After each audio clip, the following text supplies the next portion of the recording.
अस्सलामुअलैकुम नाजरीन, क्या आप जानते हैं कि अल्फ लैला कहानियां कैसे शुरू हुई? क्या आपको मालूम है कि बच्चों की मशहूर कहानियों की सीरीज अल्फ लैला, जी हाँ, अलिफ लैला नहीं, अल्फ लैला का मतलब क्या है और ये कहानियां कैसे शुरू हुई थी? तो आज आपको अल्फ लैला के मुतालिक कुछ दिलचस्प और अजीबोगरीब मालूमात देते हैं। नाजरीन, कहानियों की मशहूर किताब जिसे 8वीं सदी ईस्वी में अरब उदबा ने तहरीर किया और बादअज़ां ईरानी, मिस्री और तुर्क किस्सा गोयों ने इसमें इजाफे किए।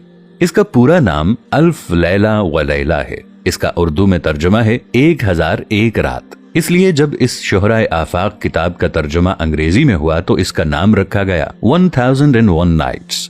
किस्सा यूं है कि ये कहानियां वहां के किस्सा गो सुनाया करते थे, जिसे वहां के किसी मुसन्निफ ने लिखकर एक जगह जमा कर दिया।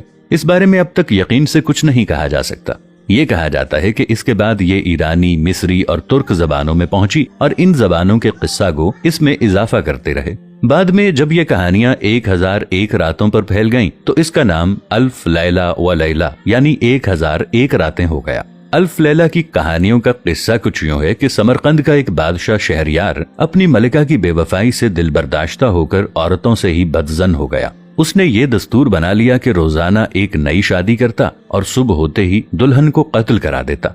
आखिर उसके एक वजीर की लड़की शहरजाद ने अपनी सिन्फ को इस अजाब से निजात दिलाने का इरादा कर लिया और अपने वालिद को बमुश्किल राजी करके शहरयार से शादी कर ली।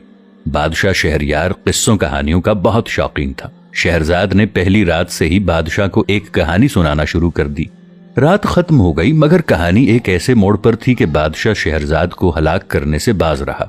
हर रात शहरजाद कहानी शुरू करती और सुबह के करीब उसे एक ऐसे मोड़ पर रोकती कि इसमें एक नई कहानी का तजस्सुस भरा दिखाई देता और इतना दिलचस्प होता कि बादशाह उसके बारे में जानने के लिए शहरजाद का कत्ल मुलतवी करता चला जाता।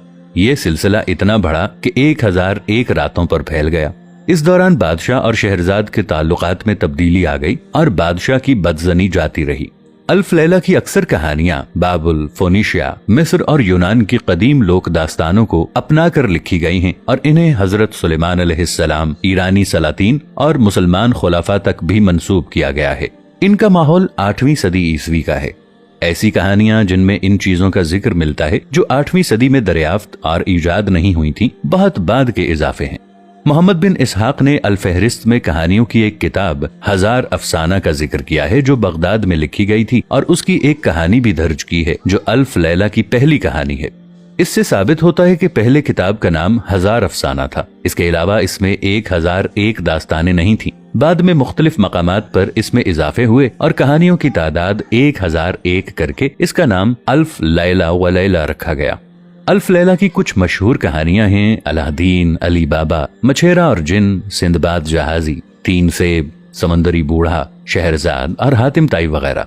बाज मुहक्किकीन का ख्याल है कि अरब मौर्रिख मोहम्मद बिन इसहाक ने किताबुल फहरिस्त में कहानियों की जिस किताब का जिक्र 1000 अफसाना के नाम से किया है वो दरअसल अल्फ लैला ही है और इसमें जो कहानी बतौर नमूना है वो अल्फ लैला की ही पहली कहानी है। कुछ लोग इससे ये नतीजा भी निकालते हैं कि अल्फ लैला पहले 1000 अफसाना के नाम से मौजूद थी। खैर, जो भी हो, एक बात तो तय है कि ये ईरानी, मिस्री और तुर्क जबानों में पहुंची और इन जबानों के किस्सा गो इसमें इजाफा करते रहे। नाजरीन, अगर आपको हमारी मालूमाती वीडियोस अच्छी लगती हैं तो इन्हें शेयर जरूर कीजिएगा। मिलेंगे नई वीडियो के साथ, तब तक के लिए अल्लाह निगहबान।